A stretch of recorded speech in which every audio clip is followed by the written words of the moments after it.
পড়ন্ত চুমু দিয়ে কি রুমিন ফারহানা পারবেন জুনায়েদ আল হাবিব সাহেবকে হারাতে?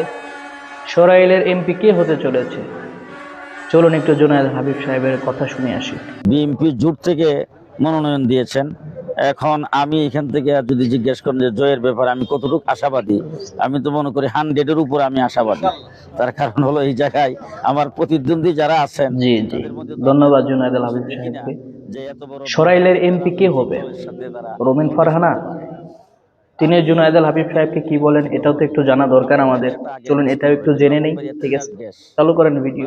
আমার সঙ্গে কেউ লাগতে আসলে তাকে আমি ছাড়ি না। নেতা ধরে কাজ করার দিন শেষ। টানাটানি করবেন না, ইনশাআল্লাহ দেখুন। প্রার্থী না, আমি আপনাদের প্রার্থী।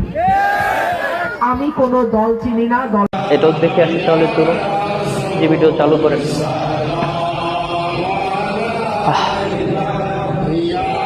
ক্ষমতা মানুষকে কি অবস্থা করে দেয়।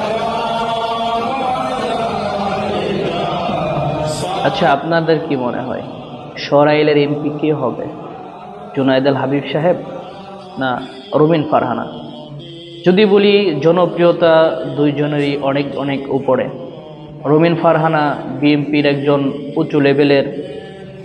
যখন বিএনপির কেউ দাঁড়িয়ে উঁচু আওয়াজে কথা বলতে পারতো না, তখন রুমিন ফারহানার সংসদে বলিষ্ঠ কণ্ঠে কথা বলতো।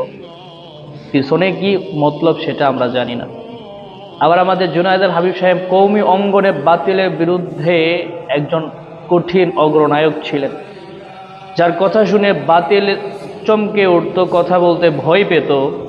আজকে সেই জুনায়েদ আল হাবিব সাহেবও ক্ষমতার জন্য নিজেকে নমনীয় করে দিয়েছে ওই জিনিসগুলোর প্রতি। তবে আমাদের কথা হলো, আলেমরা যাক, সংসদে যাক, শিরক তো আর করবে না, শিরক তো আর করবে না। আল্লাহ তাআলা আমাদের সবাইকে বুঝে বুঝে আমল করার তৌফিক দান করেন।